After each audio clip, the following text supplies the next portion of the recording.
Hello दोस्तों, मेरे YouTube channel में आपका स्वागत है। और आज की वीडियो में हम बात करेंगे कुंडली में सप्तम भाव। ये सप्तम भाव है और सप्तम भाव पर पड़ने वाले ग्रह की दृष्टि के बारे में। जब भी कुंडली में सप्तम भाव पर किसी भी ग्रह की दृष्टि पड़ती है तो ये जीवन में किस प्रकार के प्रभाव को लाने का काम करती है, या जीवन में क्या क्या परिवर्तन होते हैं, क्या क्या इसका प्रभाव व्यक्ति को मिलता है, इसके बारे में हम जानेंगे। वीडियो अच्छी लगे तो प्लीज़ वीडियो को लाइक करें और चैनल को सब्सक्राइब जरूर करें। देखिए, कुंडली में सभी भावों का अपना एक महत्व होता है, लेकिन आज हम बात करेंगे सिर्फ सप्तम भाव के बारे में। तो सप्तम भाव बहुत अधिक महत्वपूर्ण भाव होता है, क्योंकि सबसे अधिक महत्वपूर्ण भाव जो होता है वो लगन होता है, और जो सप्तम भाव होता है वो लगन के बिल्कुल सामने होता है। तो कहीं ना कहीं हम अपना एक मिरर, जैसे हमारे सामने एक शीशा होता है, मिरर होता है, उसी प्रकार सप्तम भाव भी हमारे सामने वाला व्यक्ति होता है। चाहे वो हमारा जीवन साथी है, चाहे हमारे साथ कोई व्यापार करने वाला है, जो भी हमारे सामने होगा वो सप्तम भाव की स्थिति को दिखाएगा कि आपका जो सप्तम भाव है वो आपके सामने वाले व्यक्ति को दिखाता है। तो सप्तम भाव का जो प्रभाव होता है वो व्यक्ति पर बहुत अधिक रहता है। अब सप्तम भाव की अगर हम बात करते हैं तो सप्तम भाव काल पुरुष में सप्तम भाव की तुला राशि पड़ती है, जो शुक्र की राशि है। और शुक्र विवाह के कारक होते हैं, भोग के कारक होते हैं, खुशी के कारक होते हैं, इंजॉयमेंट के कारक होते हैं, ऐश्वर्य के कारक होते हैं, सभी सुख सुविधाओं के कारक होते हैं। सप्तम भाव की अगर हम बात करते हैं तो सप्तम भाव से किसी भी व्यक्ति के जीवन साथी का पता लगाया जाता है, जीवन साथी के बारे में जाना जाता है, और व्यक्ति व्यापार करेगा या व्यक्ति नौकरी करेगा, इस चीज़ का क्लियर जो पता है वो सप्तम भाव से लगा जाता है। अगर सप्तम भाव अच्छा होता है तो व्यक्ति जरूर व्यापार करता है, या व्यापार व्यक्ति को जरूर करना चाहिए। सप्तम भाव से हम डेली जिनसे लोगों से मिलते हैं उनके बारे में भी हम जानते हैं कि आपसे डेली मिलने वाले लोग कैसे होंगे, उनका आपके जीवन में सकारात्मक प्रभाव होगा या नकारात्मक होगा। इन सब बातों से भी आप सप्तम भाव के बारे में जान सकते हैं। और सबसे आखिरी बात, सप्तम भाव से आप खुद के बारे में भी बहुत कुछ जान सकते हैं, क्योंकि ये बिल्कुल आपके सामने भाव पड़ता है। अब हम बात करेंगे कुंडली में सप्तम भाव पर पड़ने वाले ग्रहों की दृष्टि के बारे में। देखिए, जब ग्रह होते हैं तो उनका प्रभाव होता है, जहां ग्रह बैठते हैं उनका वहां भी प्रभाव होता है, और जहां ग्रह देखते हैं उनका वहां भी बहुत अधिक प्रभाव रहता है। मतलब जिस भाव में ग्रह बैठता है, कोई भी ग्रह बैठता है, उसका प्रभाव उस भाव पर रहता है, और जिस भाव को देखता है उस पर भी बहुत अधिक प्रभाव ग्रह का रहता है। तो ग्रह की दृष्टि की अगर हम बात करते हैं तो जैसे अगर हम सबसे पहले बात करते हैं सूर्य की। अब मान लो सूर्य ग्रह की हम बात करते हैं तो सूर्य के पास एक दृष्टि है जो सप्तम दृष्टि पड़ती है। मतलब सूर्य के पास सिर्फ एक दृष्टि है जो अपने से सातवें घर को देखती है। सूर्य जहां भी बैठते हैं वहां से अपने सातवें घर को देखते हैं, जिस भी भाव में बैठेंगे उससे अपने सातवें घर को देखते हैं। जैसे अगर सूर्य की दृष्टि सप्तम भाव पर पड़ती है तो ये किस प्रकार का प्रभाव देने का काम करेगी। अब देखिए, सूर्य की बात करते हैं। सूर्य की दृष्टि जब सप्तम भाव पर पड़ेगी तो इसका मतलब यह है कि सूर्य लगन में होंगे, और अगर सूर्य लगन में होते हैं तो सूर्य लगन के कारक होते हैं, और सूर्य धर्म के ग्रह होते हैं, लगन के कारक होते हैं। तो यहाँ पर ये जो प्रभाव होगा सूर्य का लगन में होकर सप्तम भाव को देखना, ये व्यक्ति के वैवाहिक जीवन के लिए बिल्कुल भी अच्छा नहीं होता है। ऐसा व्यक्ति अपने घमंड के कारण, अपने एरोगेंस के कारण, अपनी चलाने के कारण, अपनी बात मनवाने के कारण, या सब कुछ अपने आप को इतना अधिक महत्व देने के कारण उसका जो वैवाहिक जीवन होता है वो बहुत खराब रहता है। व्यक्ति का वैवाहिक जीवन अच्छा नहीं होता है। ऐसे व्यक्ति अगर व्यापार भी करता है तो भी उसका व्यापार बहुत श्रेष्ठ स्थिति का हम नहीं कह सकते हैं कि व्यापार में भी बहुत श्रेष्ठ उन्नति ऐसा व्यक्ति प्राप्त करे, क्योंकि ऐसे व्यक्ति के अंदर एक उग्रता होती है, एक आक्रोश होता है, जिसका प्रभाव उसके सप्तम भाव पर पड़ता है। और सप्तम भाव बहुत ही नाजुक भाव होता है, और जब भी सूर्य की दृष्टि पड़ती है तो ये अलग करा देती है, डिटैच करा देती है। डिटैच का मतलब यह है कि ऐसे व्यक्ति को जीवन में पति है तो पत्नी और पत्नी है तो पति, एक दूसरे से अलगाव की स्थिति देखने को जरूर मिलती है, या एक दूसरे से दूरियां देखने को मिलती हैं, या दूरी के कारण उनके बहुत सारे हो सकते हैं। अधिकतर ऐसी स्थिति में दूरी का जो कारण होता है वो उनका प्रोफेशन होता है, अगर शुक्र या अन्य ग्रहों की स्थिति ठीक हो तो। लेकिन दूरियां यहां पर देखने को जरूर मिलती हैं। तो सप्तम भाव की दृष्टि सूर्य की दृष्टि सप्तम भाव पर पड़ना ये बिल्कुल भी ठीक नहीं होता है। ऐसे व्यक्ति का वैवाहिक जीवन अच्छा नहीं होता है। अब हम बात करते हैं कुंडली में चंद्रमा की दृष्टि के बारे में। जब चंद्रमा सप्तम भाव को देखते हैं तो ये किस प्रकार का प्रभाव डालते हैं। देखिए, चंद्रमा की अगर हम बात करते हैं तो ज्योतिष में सबसे महत्वपूर्ण ग्रह जो है वो चंद्रमा है। सबसे बली ग्रह चंद्रमा है। सबसे बली ग्रह सूर्य होते हैं, लेकिन सभी ग्रहों की जो क्षमता हो किसी भी रिजल्ट को देने की, सभी ग्रहों की, वो चंद्रमा पर ही निर्धारित होती है। चंद्रमा से ही व्यक्ति ग्रह के जो बल होते हैं वो निर्धारित होते हैं। अब चंद्र की बात करते हैं तो चंद्रमा लगन में बैठकर सप्तम भाव को सातवीं दृष्टि से देखेंगे। इसका मतलब यह है कि चंद्रमा दो प्रकार से होते हैं, एक तो शुक्ल पक्ष में और एक कृष्ण पक्ष में। अगर ये शुक्ल पक्ष के चंद्रमा होंगे तो ये बहुत श्रेष्ठ स्थिति मानी जाएगी। ऐसे व्यक्ति के जीवन में, ऐसे व्यक्ति को सुंदर जीवन साथी प्राप्त होगा। पति है तो पत्नी, पत्नी है तो पति, किसी भी स्थिति में मतलब ऐसे व्यक्ति को सुंदर जीवन साथी प्राप्त होगा। अगर इस चंद्रमा शुक्ल पक्ष के हैं तो ऐसे व्यक्ति का वैवाहिक जीवन भी बहुत श्रेष्ठ होगा।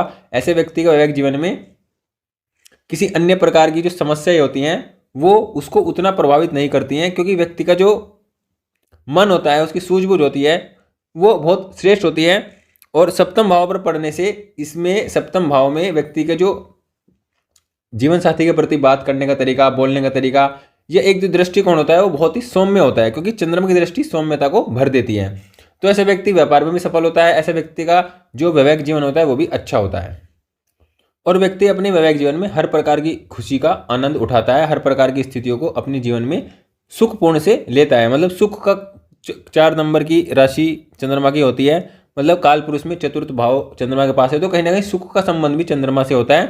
तो यहाँ पर हर प्रकार का सुख, वैवाहिक सुख, धन का सुख, अन्य भी हर प्रकार के सुख व्यक्ति को प्राप्त होते हैं। तो चंद्रमा की स्थिति जब सप्तम भाव पर दृष्टि डालती है तो ये एक अच्छा योग मनाती है, अच्छा जीवन व्यक्ति को देती है। अब बात करते हैं हम कि मंगल की दृष्टि अगर चंद्रमा पर मंगल की दृष्टि अगर सप्तम भाव पर पड़ती है तो ये किस प्रकार के प्रभाव को देने वाली होगी। देखिए, मंगल की अगर हम बात करते हैं तो मंगल एक ऊर्जा के ग्रह होते हैं, जल्दीबाजी के ग्रह होते हैं, गुस्से के ग्रह होते हैं, अनुशासन के ग्रह होते हैं, लड़ने झगड़ने वाले होते हैं, रक्त के कारक होते हैं और मेहनत पराक्रम का संबंध भी मंगल से होता है। तो मंगल का संबंध देखिए, जो कारक तत्व आते हैं, मतलब जो भी मंगल जिन चीज़ों के कारक होते हैं उनमें किसी भी प्रकार से वैवाहिक संबंध या किसी प्रकार के रिश्ते से कोई विशेष संबंध यहाँ पर मंगल से नहीं होता है। तो मंगल का संबंध जब भी सप्तम भाव से पड़े, दृष्टि के माध्यम से पड़े या मंगल की दृष्टि सप्तम भाव पर पड़े, तो ये वैवाहिक जीवन में लड़ाई झगड़े, कलह का वातावरण उत्पन्न करने वाली स्थिति को दिखाता है। अब देखिए, मंगल यहाँ अगर बैठकर व्यक्ति के जीवन में, व्यक्ति मतलब लगन में बैठकर अगर सप्तम भाव को देखते हैं तो ये व्यक्ति के व्यवहार के कारण, क्योंकि व्यक्ति का मंगल अगर लगन में है तो सप्तम भाव को देखेगा सातवीं दृष्टि से, और लगन में होने के कारण व्यक्ति झगड़ालू प्रवृत्ति का होगा, अधिक गुस्से वाला होगा, जिस कारण व्यक्ति का वैवाहिक जीवन अच्छा नहीं होगा। अब देखिए, यहाँ पर ये 12वें घर से भी मंगल 8वीं दृष्टि से सप्तम भाव को देखने का काम यहाँ पर करेगा। ये मंगल व्यक्ति की ऊर्जा को बहुत गलत दिशाओं में लगाने का काम करेगा, व्यक्ति के धन को बर्बाद करेगा, व्यक्ति की ऊर्जा को बर्बाद करेगा, और इस कारण व्यक्ति अपने ऊर्जा को सही नहीं लगाएगा, जिस कारण व्यक्ति की जो स्थिति होगी वो अच्छी नहीं हो पाएगी। और यहाँ पर देखिए, अष्टम दृष्टि से ये सप्तम भाव को देखेगा। अब जब व्यक्ति अपनी इन जो ऊर्जा है उसको सही दिशा में न लगाता है, नहीं लगाकर गलत दिशा में लगाता है, तो ये भी व्यक्ति के सप्तम भाव को यहाँ से बैठकर प्रभावित करती है, जिस कारण व्यक्ति को अनेक परेशानियों का सामना करना पड़ता है। व्यक्ति को चोट चपेट या फिर व्यक्ति को जो बहुत फालतू के खर्चे हैं वो देखने पड़ते हैं। कहने का मतलब ये है कि अगर 12वें घर से बैठकर मंगल सप्तम भाव को देखते हैं तो ये भी व्यक्ति के वैवाहिक जीवन में दूरियों को बनाते हैं, लड़ाई झगड़े चोट चपेट की स्थिति को ये भी अधिक बनाते हैं। अब अगर हम चतुर्थ भाव से बात करते हैं कि चतुर्थ भाव से जब मंगल सप्तम भाव को देखते हैं तो ये सीधे सीधे संबंध चतुर्थ, ये थोड़ा अच्छी स्थिति हम कह सकते हैं इन दोनों के मुकाबले, क्योंकि मंगल अगर चतुर्थ में बैठेंगे तो कहीं ना कहीं इनका संबंध सुख से होगा। और चतुर्थ दृष्टि का मतलब है कि ये सुख सुविधाओं को देने वाली, भौतिक संपत्ति को देने वाली, क्योंकि चतुर्थ का संबंध ज्योतिष में सुख सुविधाओं से, भौतिक संपत्ति से या सुखों से होता है। तो ये दृष्टि भी व्यक्ति के जीवन में थोड़ा सुख देने का काम कर सकती है। तो चतुर्थ की दृष्टि जब मंगल सप्तम भाव पर डालते हैं तो ये व्यक्ति के वैवाहिक जीवन को बचाने का भी काम करती है, व्यक्ति के वैवाहिक जीवन में खुशियां लाने का भी काम करती है। लेकिन सप्तम लगन और द्वादश से जब दृष्टि सप्तम भाव पर पड़ती है तो ये व्यक्ति के वैवाहिक जीवन को खराब करने का काम करती है। ऐसे में व्यक्ति का वैवाहिक जीवन अच्छा नहीं होता है। अब हम बात करते हैं गुरु ग्रह के बारे में। गुरु ग्रह सप्तम भाव पर लगन से दृष्टि डाल सकते हैं, तीसरे भाव से दृष्टि डाल सकते हैं और एकादश भाव से दृष्टि डाल सकते हैं। अब गुरु का संबंध अगर किसी भी प्रकार से सप्तम भाव से होता है तो ये बहुत ही श्रेष्ठ है। ऐसे व्यक्ति का वैवाहिक जीवन अच्छा होता है। अगर वैवाहिक जीवन की स्थितियां कुंडली में अच्छी नहीं है या दशा अच्छी नहीं है या किसी और अन्य समस्या से व्यक्ति के वैवाहिक जीवन में समस्या है और अगर गुरु की दृष्टि सप्तम भाव पर है, तीसरी हो, मतलब तीसरे भाव से हो, लगन से हो या फिर एकादश भाव से हो, तो ये व्यक्ति के वैवाहिक जीवन को बचाने का यहाँ पर काम जरूर करती है। ऐसे व्यक्ति देखिए अपने गुणों से, क्योंकि व्यक्ति के अगर लगन में गुरु होंगे तो ऐसा व्यक्ति अच्छे व्यक्तित्व का होगा, अच्छी सोच का होगा, अच्छे गुणों को लिए हुए होगा और जीवन में अच्छे आचरण को करने वाला होगा, जिस कारण उसका वैवाहिक जीवन बच जाता है उसकी आदतों के कारण, उसकी सोच के कारण। तीसरे भाव में अगर गुरु होंगे और पंचम दृष्टि जब सप्तम पर डालेंगे तो देखिए तीसरा भाव भी व्यक्ति के कम्युनिकेशंस का होता है, बातचीत का होता है, मेहनत पराक्रम का होता है। तो यहाँ पर भी गुरु व्यक्ति को एक अच्छा जीवन देने का काम यहाँ पर करते हैं और व्यक्ति का जीवन अगर अच्छा होगा, क्योंकि तीसरे भाव में जब गुरु होते हैं तो ये व्यक्ति को मेहनती बनाते हैं। और मेहनती इसलिए बनाते हैं क्योंकि जब मेहनत, तीसरे भाव का मतलब है मेहनत करना, ये कर्म होता है, ये पराक्रम होता है। तो व्यक्ति का पराक्रम ही ऐसा होता है कि वो उसको सफलताएं देता रहता है और उन सफलताओं से व्यक्ति के जीवन में जो खुशी आती है उसका प्रभाव जब सप्तम भाव पर पड़ता है तो ये बहुत श्रेष्ठ होता है। श्रेष्ठ का मतलब है कि व्यक्ति का वैवाहिक जीवन बचा रहता है उसके कुछ गुणों के कारण। अब अगर हम 11वें से बात करते हैं तो जीवन में लाभ की कमी नहीं देते हैं। लाभ अनवरत व्यक्ति को प्राप्त होता रहता है जिसकी भी कुंडली में 11वें भाव में गुरु ग्रह हो। और अगर सप्तम भाव पर दृष्टि डालते हैं तो ये व्यक्ति के जीवन में, चाहे व्यक्ति का व्यक्तित्व किसी भी प्रकार का हो, उसमें अच्छे गुण ना हो या अन्य कुछ समस्या हो व्यक्ति के जीवन में, लेकिन उसके जीवन में लाभ की कमी नहीं होती है, लाभ की स्थिति अच्छी होती है, जिस कारण उसके जीवन में जो उसका वैवाहिक जीवन है वो बचा रहता है, वैवाहिक जीवन की स्थिति अच्छी रहती है। मतलब कहने का यह है कि गुरु की दृष्टि चाहे लाभ भाव से हो, चाहे लगन से हो और चाहे तीसरे भाव से हो, अगर सप्तम भाव पर पड़ती है तो ये वैवाहिक जीवन को बचाने का काम करती हैं। ऐसे व्यक्ति के वैवाहिक जीवन में अगर स्थितियां खराब है तो मतभेद के साथ वैवाहिक जीवन चलता रहता है। अब बात करते हैं शुक्र ग्रह के बारे में। देखिए अगर शुक्र ग्रह बहुत अच्छे ग्रह माने जाते हैं आज के युग में और ज्योतिष में भी, क्योंकि शुक्र दैत्य गुरु इनको बोला जाता है और शुक्र की एक अपनी अलग महिमा होती है। शुक्र भोग के कारक ग्रह होते हैं, माया के कारक ग्रह होते हैं, धन के कारक होते हैं। और जब शुक्र लगन में बैठकर सप्तम दृष्टि से सप्तम भाव को देखते हैं तो ये ऐसे व्यक्ति के जीवन में एक भव्यता को भर देते हैं। ऐसे व्यक्ति के जीवन में, उसके जीवन में जो खुशी है उसको डबल ट्रिपल या बहुत अधिक गुना उसको बढ़ा देते हैं। तो शुक्र जब सप्तम भाव, क्योंकि सप्तम भाव शुक्र की काल पुरुष की खुद की राशि बनती है, खुद का घर इनका होता है, और जब इसको ये इन पर इनकी दृष्टि सप्तम भाव पर पड़ती है तो ये व्यक्ति के वैवाहिक जीवन को बहुत ही श्रेष्ठ बनाने का काम यहाँ पर करती है। ऐसे व्यक्ति का जीवन साथी खूबसूरत, ईमानदार और उसके प्रति निष्ठा रखने वाला, उसके प्रति आस्था रखने वाला, उसके प्रति जीवन में उसको सम्मान देने वाला, उसके प्रति बहुत ही स्नेह रखने वाला होता है। मतलब हर प्रकार के गुणों से पारंगत ऐसा व्यक्ति होता है। तो शुक्र जब भी सप्तम भाव पर देखते हैं तो ये व्यक्ति के वैवाहिक जीवन को अच्छा 100% बनाते हैं। और अगर व्यक्ति शुक्र से संबंधित व्यापार भी करता है तो भी व्यक्ति को जीवन में अच्छा लाभ प्राप्त होता है, अच्छी स्थितियां प्राप्त होती हैं। और वैसे व्यक्ति खुद भी अच्छा जीवन जीने वाला होता है और अपने जीवन साथी के प्रति भी जीवन को अच्छा बनाने की सोच रखने वाला होता है। तो ये एक अच्छी स्थिति होती है। जब शुक्र की दृष्टि सप्तम भाव पर पड़ती है तो ये बहुत ही श्रेष्ठ स्थिति मानी जाती है, श्रेष्ठ योग इसको हम कह सकते हैं, और व्यक्ति एक राजा की तरह जीवन जीने वाला होता है। अब हम बात करते हैं, देखिए शनि ग्रह की। शनि ग्रह का एक अपना रोल ज्योतिष में होता है। शनि ग्रह कर्म के कारक होते हैं। कर्म इनका सबसे महत्वपूर्ण भाग होता है या सबसे महत्वपूर्ण हिस्सा शनि देव का होता है। शनि इसके रिप्रेजेंटेटर होते हैं। कर्म को प्रदर्शित करते हैं शनि देव। किसी भी कुंडली में, किसी भी व्यक्ति कुंडली में आप कर्म की स्थिति देखना चाहते हैं तो आप शनि देव को देखिए और उसके कर्म की स्थिति को आप जान सकते हैं। अब शनि देव जब सप्तम भाव से संबंध बनाएंगे, सप्तम भाव पर दृष्टि डालेंगे तो ये किस प्रकार की स्थितियों को व्यक्ति के जीवन में लाने का काम करेंगे। अब देखिए जब भी कोई ग्रह जहां बैठता है उसका प्रभाव वहां भी रहता है और जहां देखता है उसका प्रभाव वहां भी रहता है। अब शनि ग्रह के केस में अगर हम बात करते हैं, देखिए तो क्योंकि शनि ग्रह जहां बैठते हैं उसको वृद्धि कर देते हैं, ये एक सामान्य नियम शनि देव के बारे में होता है। अब जैसे अगर वे लगन में बैठते हैं तो वे लगन को भव्य बनाएंगे, व्यक्ति को ज्ञानी बनाएंगे, व्यक्ति को बहुत ही अच्छी सोच का बनाएंगे, बहुत ही इंटेलिजेंट दिमाग बनाएंगे, बहुत ही दूर तक की सोचने वाला बनाएंगे। अब ये सब गुण व्यक्ति में होंगे, लेकिन इनकी दृष्टि क्या होगी, सप्तम भाव पर पड़ेगी, और जिस भाव पर पड़ेगी उस भाव से रिश्ते को बिल्कुल अलग कर देंगे। और सप्तम भाव से रिश्ता होता है पत्नी का, जीवन साथी का। तो यहाँ पर देखिए शनि की दृष्टि जब सप्तम भाव पर पड़ेगी लगन में बैठने से, तो ये व्यक्ति के जीवन में जीवन साथी से दूरियां बनाने का काम करेंगी। अगर यहाँ शनि अच्छी अवस्था में है, बहुत श्रेष्ठ अवस्था में है, तो क्या है, जीवन साथी के साथ मतभेद रहेंगे बहुत अधिक। यहाँ पर जीवन साथी के साथ समस्या नहीं आएंगी, लेकिन मतभेद जरूर रहेंगे, क्योंकि शनि लगन में बैठते हैं तो ये व्यक्ति को बहुत ही घमंडी भी बना देते हैं, बहुत ही मतलब खुद में ही व्यक्ति अपने आप को बहुत इंटेलिजेंट समझना, बहुत अपने आप को बहुत कुछ समझना, ये इस तरह की सोच व्यक्ति रखने वाला होता है। एक प्रकार के भ्रम में ऐसे व्यक्ति जीता है।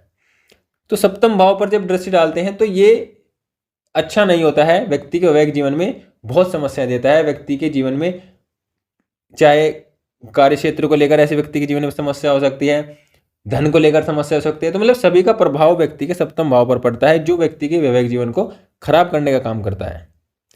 जब कुंडली में सप्तम भाव पर तीसरी दृष्टि पड़ती है शनिदेव की, तो यहाँ पर शनि पंचम में होते हैं, और जैसे शनि कहते हैं कि जिस भाव में बैठते हैं उसकी वृद्धि करते हैं, तो ऐसे व्यक्ति भी ज्ञानी होगा, बुद्धिमान होगा, लेकिन अपनी ज़्यादा बुद्धिमत्ता के कारण, ज़्यादा ज्ञानवान के होने के कारण ये भी व्यक्ति अपने वैवाहिक जीवन को खराब करने का काम यहाँ पर करता है, क्योंकि खुद की आदतें, खुद की जो स्थिति ही व्यक्ति के जीवन में उन प्रभावों को, रिजल्ट को देने का काम करती है।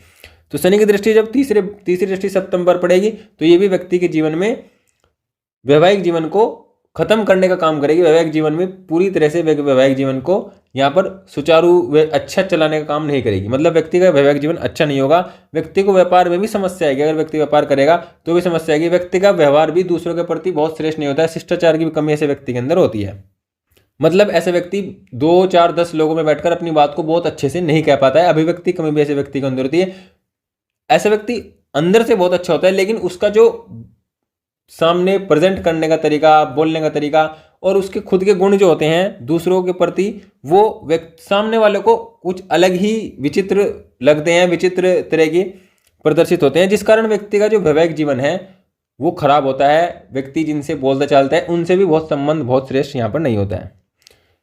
अब बात करते हैं, देखिए दशम से भी दृष्टि पड़ेगी सप्तम भाव पर। अब दशम में काल पुरुष की कुंडली में दशम भाव में मकर राशि होती है, जो उनकी खुद की राशि हो, तो यहाँ पर बैठकर शनिदेव बहुत श्रेष्ठ अच्छा फल देने का काम करते हैं। ऐसे व्यक्ति अच्छा व्यापारी बन सकता है, अच्छा इंडस्ट्रियलिस्ट बन सकता है, या जीवन में किसी अन्य उद्योग क्षेत्र में या किसी बड़े क्षेत्र में बड़े पद पर भी काम कर सकता है। और जब यहाँ बैठकर वो दृष्टि डालेगा तो सिर्फ एक वजह होगी जो व्यक्ति का वैवाहिक जीवन खराब होगा, वो होगी उसका प्रोफेशन के कारण व्यक्ति का वैवाहिक जीवन को सिर्फ समय न दे पाना, वैवाहिक जीवन में अच्छे से अपने आप को न ले पाना, ये व्यक्ति के जीवन में समस्या होती है। क्योंकि देखिए यहाँ पर बैठकर व्यक्ति का प्रोफेशन अच्छा होगा तो धन अच्छा होगा, और धन अच्छा होगा तो कहीं ना कहीं सप्तम भाव पर उस धन का प्रभाव पड़ेगा, तो व्यक्ति वैवाहिक जीवन में कहीं ना कहीं उसकी स्थिति ठीक रहेगी। मतलब ये स्थिति और ये स्थिति वैवाहिक जीवन को ज़्यादा खराब करती है इसके मुकाबले। जब भी शनिदेव की दृष्टि सप्तम भाव पर हो, दशम भाव से होगी तो परेशानी होगी, लेकिन वो परेशानी इतनी अधिक नहीं होगी जितनी लगन के शनि और पंचम के शनि देने का काम करेंगे। क्योंकि कुंडली में जब भी कोई ग्रह जहाँ बैठता है, जहाँ देखता है, वो सब गुण व्यक्ति के अंदर होते हैं, और उन गुणों के कारण ही व्यक्ति के जीवन में परेशानी आती हैं, व्यक्ति के जीवन में अच्छाई आती हैं। तो ये सब स्थितियाँ व्यक्ति को देखने को मिलती हैं। अब हम राहु केतु की बात करते हैं कि जब भी सप्तम भाव पर इनका प्रभाव रहता है तो ये किस प्रकार की स्थिति देने का काम यहाँ पर करते हैं। देखिए, जब अगर लगन में व्यक्ति के राहु केतु बैठे हैं या दृष्टि उनकी सप्तम भाव पर पड़ रही है, तो देखिए केतु के केस में क्या होता है, व्यक्ति भ्रम की स्थिति में जीता है, व्यक्ति को वहम बहुत होता है, व्यक्ति शक करने वाला होता है, इस कारण व्यक्ति का वैवाहिक जीवन अच्छा नहीं होता है। व्यक्ति की शक की बीमारी होती है, किसी भी स्थिति में लेकर व्यक्ति शक करने की जो मानसिक स्थिति है, क्योंकि केतु क्या होता है, जड़ मूल होते हैं, और ऐसा व्यक्ति अपने मन के कारण अपनी उसका जो अवचेतन मन चित्त है उसके कारण व्यक्ति बहुत परेशान रहता है, जिसके कारण व्यक्ति खुद तो परेशान रहता है, साथ वाले को भी परेशान रखता है। ऐसी स्थिति व्यक्ति के मन स्थिति रहती है। मतलब केतु के कारण व्यक्ति में भ्रम की स्थिति रहती है, असलियत कुछ और होती है, उसके मन में कुछ और चलता रहता है। तो वह अपने जीवन साथी के प्रति भी इस तरह का ही व्यवहार करता है, जो वैवाहिक जीवन को खराब करने का काम यहाँ पर करता है। अब देखिए राहु की अगर हम बात करते हैं, राहु की दृष्टि जब सप्तम भाव पर पड़ती है तो ये भी अच्छा नहीं है। धन के मामले में अच्छा है, व्यापार के मामले में अच्छा है, लेकिन रिश्तों के मामले में अच्छा नहीं है। क्योंकि देखिए राहु को ऐश्वर्य का ग्रह हम बोलते हैं।